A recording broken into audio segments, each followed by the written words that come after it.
Con lo cual ya adelanto en qué va a consistir mi respuesta cuando la formulemos. Entonces, entre otras cosas, la Constitución, y lo decía bien la ingeniera Echevarría, tiene un capítulo dedicado al régimen económico. Y en ese capítulo es harto controversial el tema de los contratos ley. No obstante, en nuestro país se han firmado muy pocos contratos ley, y estos no son los que esencialmente han generado controversias, polémicas y hasta conflictos sociales. Los que han generado todo este embate de carga negativa han sido los contratos de concesión. Uno de ellos, y que es bastante polémico y que seguramente ustedes conocen, tiene que ver con el de la Telefónica. De tantos años, renovado en nuestro país, a pesar de la millonaria deuda tributaria que tiene Telefónica con la SUNAT, simplemente no ha pagado, pero que no obstante todo eso, ha merecido por parte del gobierno su renovación.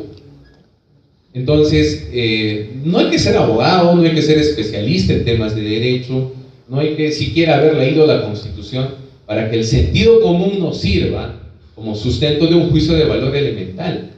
Cualquier política que se adopte en el Perú, o digamos cualquier política pública que se implemente, y que no tenga por prioridad la solución de los problemas de los ciudadanos, no es una buena política pública.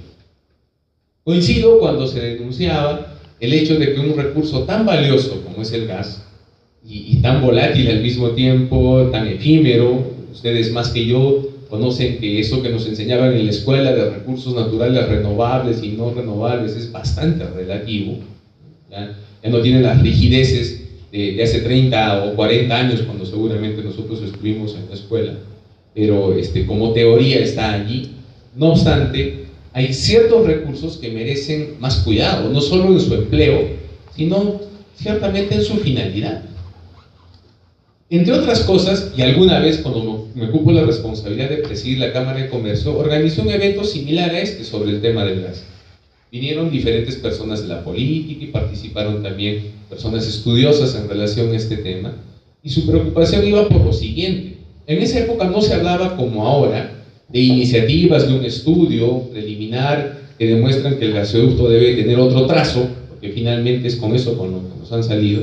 Si quieren entender a cabalidad este asunto, que es variable técnica y de pronto es tema de ingenieros, que ustedes lo pueden, y de hecho lo comprenden mucho mejor que yo, basta leer a Campónico, que es economista, pero que ha escrito muchísimo sobre el tema, y también al congresista Dagner, ¿no? Que son los que se han sumergido a profundidad en estas variables y que no solo desde columnas periodísticas, sino eventualmente desde entrevistas, vienen denunciando estas variables.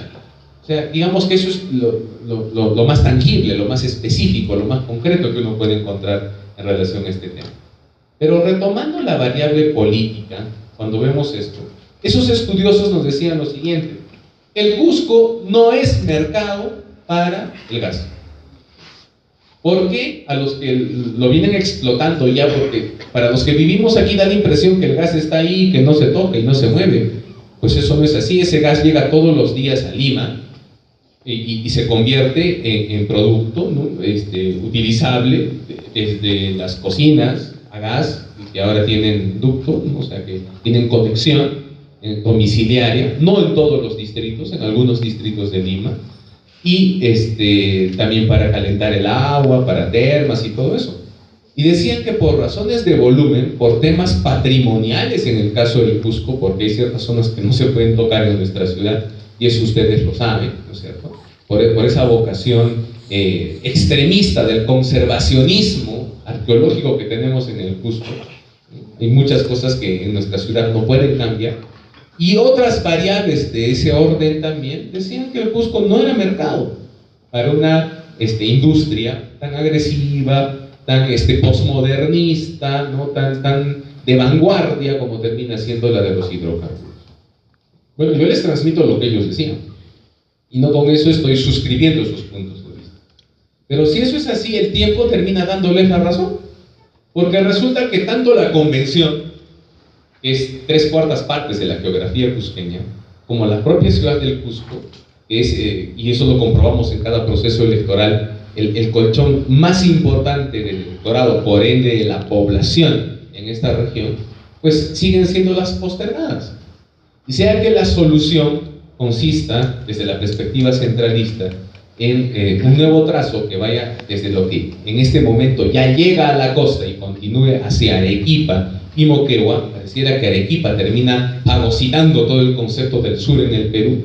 Probablemente pues el conflicto se minimice porque con el Cusco permanentemente las autoridades, ministros, representantes se andan pechando, ¿no? Pero con Arequipa aparentemente nadie quiere chocar. Sus razones tendrán, ¿no? O probablemente los propios cusqueños habremos generado condiciones para que eso sea así. Entonces volvemos súbitamente a los primeros elementos que lanzábamos como premisa en esta intervención. ¿Por qué tenemos que cuestionar el modelo económico, la forma en la que se han desarrollado los negocios en el Perú y esa predisposición al entreguismo como praxis inmediata de todo aquello que importe intereses internacionales? Porque este famoso consorcio Kuntur, transportadora de gas, como se llamó en algún momento, no es un consorcio de empresas peruanas. Nunca se ha entendido la producción y la transformación como el gran desafío de los tiempos contemporáneos, como un tema de peruanos. Siempre hemos creído tres cosas que son absolutamente falsas. Primero, que el Estado es mal administrador de los recursos. Mire, Chile, y qué pena que siempre tengamos que toparnos con el vecino del sur. Ojo que no digo hermano ni nada parecido, vecino simplemente, ¿no? Pero toda la vida es nuestra unidad de medida. Hace años, desde el golpe de Estado Allende, que se ha suscrito y se ha alineado a la visión neoliberal de los Estados Unidos, al consenso de Washington. Ha sido siempre y seguirá siendo posiblemente por esa proclividad prusiana que tienen como política a ser los engreídos de los Estados Unidos y de Gran Bretaña en Sudamérica.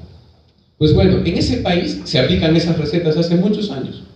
Pero, oh maravilla, oh prodigio, la empresa más importante de Chile, que explota cobre, es una empresa minera, extractivista, no ha pasado de la época, ¿no?, donde los seres humanos éramos cazadores, pescadores, recolectores, economía primaria, eso me lo entienden perfectamente. Pues bueno, esa empresa es Codelco, es una empresa del Estado, y nunca dejó de ser del Estado, y es la que más tributa en Chile, tributa más que todas las empresas privatizadas en el Perú. Entonces, es cierto que el Estado es mal administrador de los recursos y que esa tiene que ser la premisa. Por ende, la receta que nos han vendido, ¿no?, gitanos de la política, como este clan Fujimori, este clan Shogun que se fundó en los años 90 en el Perú, ¿no es cierto?, y que no quiere soltar la mamadera por un lado o por el otro, se licúa, pues se convierte en algo etéreo. Y resulta de que en nuestro país se nos ha hecho creer que todo aquello donde el Estado está metido automáticamente es ineficiente, defectuoso, imperfecto, antitécnico, antihistórico. Y esa es una falsedad gigantesca, es una mentira inmensa. La realidad es que cuando un Estado tiene horizontes muy claros y ve más allá de lo inmediato, hay políticas nacionales que se respetan y que simplemente no cambian por mucho de que los gobiernos se sucedan. Ese Estado, y he traído este ejemplo a propósito, porque pues muchos utilizan a Chile como referente en elementos que les convienen, por ejemplo, las AFPs, dándole la espalda a la terrible crisis que se está produciendo en Chile en materia de pensiones. Por si acaso, traigo a colación ese chiquito, ¿no? Las pensiones en Chile, léanlo en los periódicos, están a punto de colapsar. El sistema privado de pensiones en Chile, donde comenzó, ¿no?, con el famoso José Piñera, hermano del actual presidente, ex ministro de Economía de Pinochet y profesor de la Universidad Católica. Él era un Chicago Boy con sus alumnos de la Universidad Católica, en el marco de un trabajo de salón de clase, diseñaron el sistema de capitalización, que es el sistema privado de pensiones. ¿Cuántos años de aplicar esa receta? Bolonia lo copió en nuestro país. Esa receta la miró y Bolonia dijo, muy bien, vamos a aplicarla en el Perú. ¿Para qué? Para que él funde su propia AFP. Ese personaje que ha muerto hace unos meses se debe estar consumiendo en el infierno, ¿no es cierto? Muy bien, ese personaje siniestro hizo eso, porque las pensiones son un negocio en el Perú. Lean en los periódicos, no les estoy sorprendiendo. La crisis El sistema privado de pensiones en Chile es de tal magnitud que el Estado ha entrado al negocio con una AFP estatal, porque el Estado por concepto no quiebra. Y es la única forma de hacer sostenible lo que va a ocurrir en Chile y en el Perú dentro de poco tiempo. En Chile, entre este año y el próximo, se incorporan al grupo de jubilados alrededor de 6 millones de ciudadanos chilenos. En el Perú eso va a significar, dentro de 3 o 4 años más, si mi memoria no falla, un incremento de 4 millones de jubilados. Suficiente para que el sistema colapse. En Chile ya está pasando, en el Perú va a pasar, inexorablemente. No midieron una variable de actuariado matemático, que es el soporte de este tipo de negocios, que les decía claramente que esto funciona siempre y cuando la gente cotice más. Y para que cotice más, prodigio del destino, ¿no? Keynes es traído cortesía de la OIJA a estos tiempos, y resulta que necesitamos más gente ocupada, simplemente. O sea, necesitamos más gente trabajando. Y es elemental, pues mientras no haya más gente trabajando, no va a haber más aporte, no va a haber más cotización. Así funcionó siempre. Y así debe de funcionar también ahora. Pero miren ustedes, entonces, esas son dos grandes mentiras que nos cuentan en relación a que los privados lo resuelven todo. Yo siempre he dicho, si el Estado, que es la institución más completa, más compleja, más grande, más importante que ha diseñado el hombre en toda la historia de la humanidad, no puede, ¿quién va a poder? Los privados tienen otros intereses. Los privados se meten a estas cosas cuando tienen objetivo vigente y rígido en renta, cuando quieren hacer negocio, cuando quieren obtener utilidad. Los privados no se meten a cosas que le van a significar bienestar a la sociedad. Entonces, el segundo gran elemento que nos obliga a reflexionar sobre la eventualidad de un cambio de constitución, sí, es por cierto mandar a la jubilación a determinados conceptos que nos han regido más de 30 años en nuestro país y han fracasado. No obstante, la respuesta de los sectores neoliberales es decirnos que necesitamos más neoliberalismo para solucionar los problemas de nuestro país, sin entender en qué consiste la visión extrema del neoliberalismo. El neoliberalismo lo que plantea, señores estudiantes de carreras de ingeniería como son ustedes, es la desaparición del Estado. Los neoliberales a ultranza creen que el Estado es un estorbo, que no debe de existir. Y yo me pregunto, en un país como este, ¿qué sería de la sociedad, de lo que se ha venido a llamar bajo la filosofía gramsciana como la sociedad civil, si no tuviésemos Estado? No como un Estado gendarme, que es el que plantea el neoliberalismo, uno que deja hacer y deja pasar, un Estado policía, que solo sirve cuando algo no funciona, sino más bien de un Estado al servicio de las sociedades, que haga las cosas por ellos, que lo sienta útil, a su disposición, no un enemigo de los intereses de la sociedad. Hace un rato hablábamos de la SUNAT. La Telefónica se burla del Estado a partir de la SUNAT. Pero nuestras tías, nuestras abuelas, nuestras vecinas que tienen un negocio en la esquina y que no emiten una boleta, son automáticamente cerradas por la SUNAT, sin piedad. Entonces, ¿la regla es justa? ¿Realmente competimos en el Perú en igualdad de condiciones? ¿Qué pasa con los extranjeros y sus privilegios? No solo Telefónica le debe al Perú, le debe Claro, le debe LAN, o sea, LATAM, las aerolíneas. Los hoteles más importantes del Perú le deben cifras millonarias a este país. ¿A alguien le importa eso? Al contrario, las aerolíneas han recibido del Congreso de la República una nueva norma que les permite seguir volando, seguir lucrando con exoneraciones en materia tributaria.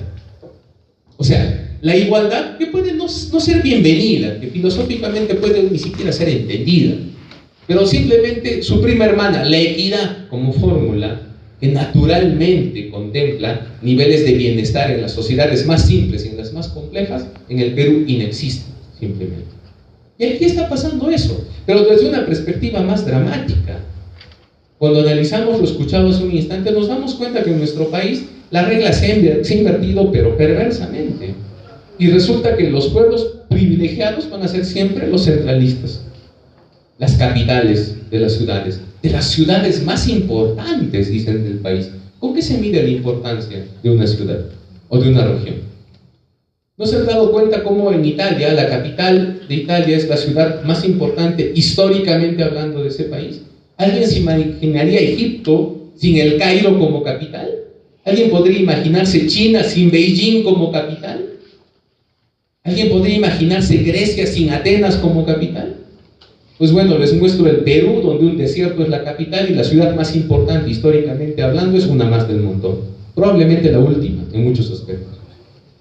Ese es el otro gran vicio y la otra gran mentira que nos cuentan. El centralismo existe, señores, y hay que denunciarlo. Y los principales interesados en que el Perú no sea una sociedad centralista tendrían que ser los limeños, para que de esa manera no sigan motivando la explosión demográfica que se viene a vivir en esa parte del país. La cantidad de personas que van ahí a vender caramelos o ofrecer servicios que nadie quiere. Entonces, la misión de generar un país con oportunidades es precisamente lo que el gas significaba como esperanza para una región olvidada y postergada como el Cusco. Con tristeza, este año los cusqueños hemos sido, diré, testigos, entre comillas, porque esto ha ocurrido en nuestra cara pelada y nadie lo ha denunciado, de lo que ha pasado con Industrial Cachimayo. Cachimayo, que hasta hace poco era una empresa de peruanos, ya no diré de cusqueños, de peruanos, en sentido general, ya no lo es. Ahora es una empresa de chilenos. El empaquetado chileno se ha aprovechado, ¿no? Se ha apropiado, para no acudir a eufemismos, de Industrial Cachimayo. Porque era la única empresa que competía con Chile en el mercado de los explosivos, con el ANFO. Pero era tan caro producir ese ANFO por la energía eléctrica, esa que denuncia con propiedad la ingeniera Echevarría, esa que se quema para convertirse en luz, ¿sí? Y para subvencionar la luz de algunos otros pueblos también, porque la hemos pagado a manera de aporte en todos los recibos, todos los peruanos, durante estos años, sin que haya el famoso gaseoducto, valgan verdades, valgan purismos, para convertirse ¿en qué? En Lima, pues en la cocina para hacer el almuerzo de las familias y en la mañana para hacer la ducha caliente de los limeños. ¿Qué ha cambiado desde el punto de vista productivo? ¿Qué diferencia hubiese significado en el Cusco que el gas de Camisea, tan solo para Industrial Cachimayo, hubiese generado, se calculaba hasta hace 4 o 5 años, entre 600 y 900 empleos, compitiendo con el producto chileno, con el cual pues iban codo a codo en el tema de los explosivos? Tan solo en ese rubro, permitiendo el desarrollo industrial de una región que no produce absolutamente nada, como es el Cusco. ¿Qué empresa industrial tenemos aquí? Cerrando los ojos a una realidad histórica. Los servicios, señores estudiantes, no han posibilitado el desarrollo de ningún país en el mundo. De ninguno. No les digo pues de -3, -4, no, ninguno. Ninguno se ha desarrollado, y lo digo en su cara pelada. Ninguno se ha desarrollado a base de turismo. Muéstrenme uno. Por ahí alguna vez me dijo España, que la burbuja, por favor, eso no es desarrollo. España sigue estando en el furgón de cola de Europa. España sigue siendo el hermano no deseado en la familia, y así va a seguir siendo. Entonces, peligroso es que el mentiroso se crea sus mentiras. Entonces, el turismo no es el gran mecanismo, el gran motor que nos quieren hacer creer. Es ese motor que moviliza status quo en las sociedades y finalmente no genera empleo. En el Perú, el turismo representa el 3,7% del PBI. Lo diremos en términos más crudos, no representa nada. Así de sencillo es. Como la minería, que tampoco genera empleo. ¿Cómo se desarrolló Japón después de la Segunda Guerra Mundial? ¿A base de qué? De servicios, de economía extractivista, de minería. Solo la industria tiene esa potencia, solo la industria tiene esa capacidad. Y 1000 veces, por supuesto, la energía, porque sin energía, ¿qué actividad industrial tenemos? De allí la importancia de que este tema tuviese que ser tratado, o se tuvo que tratar, con un talante mucho más exigente y, por supuesto, desde una perspectiva peruanista, como definitivamente no se ha hecho. Nos preguntan sobre el futuro de este proyecto. Su futuro es incierto. Las variables técnicas, o diré aparentemente técnicas, que nos quiere presentar el gobierno, nos muestran un gasoducto inviable. Nos muestran un gasoducto innecesario para esta parte del Perú. Y bueno, hasta cierto punto, y esto hay que volverlo a decir, en una región donde no hay actividad industrial, pues ¿para qué vamos a querer gas? Alguien se habrá puesto a pensar en eso, ¿no? Y probablemente lo que nos dijeron hace 3 años en la Cámara de Comercio es cierto. ¿Para qué queremos gas? ¿Para ducharnos con agua caliente cada mañana? Es lo mismo, porque eso es energía eléctrica, que lo que se ha denunciado hoy. Se está quemando el recurso para convertirlo en lucecitas de arbolito, ¿no? Es exactamente lo mismo. ¿Ganamos algo con eso? ¿Estamos marcando la diferencia en nuestra historia?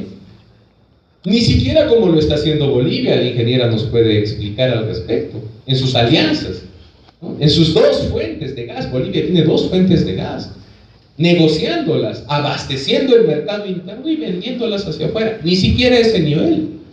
Y eso me conduce a un tema de reflexión final y ulterior. Hay una obligación mucho más importante en este momento que preocuparnos por recursos fungibles. Aquí van a haber peruanos no solo durante los próximos 30 años, durante los próximos 60. Esperemos que hayan peruanos durante los próximos 120, 200 años. Así que el desafío no es mirar el 2021 es mañana. Y el Perú sigue siendo una caricatura de sí mismo, una republiqueta bananera. No hemos cambiado.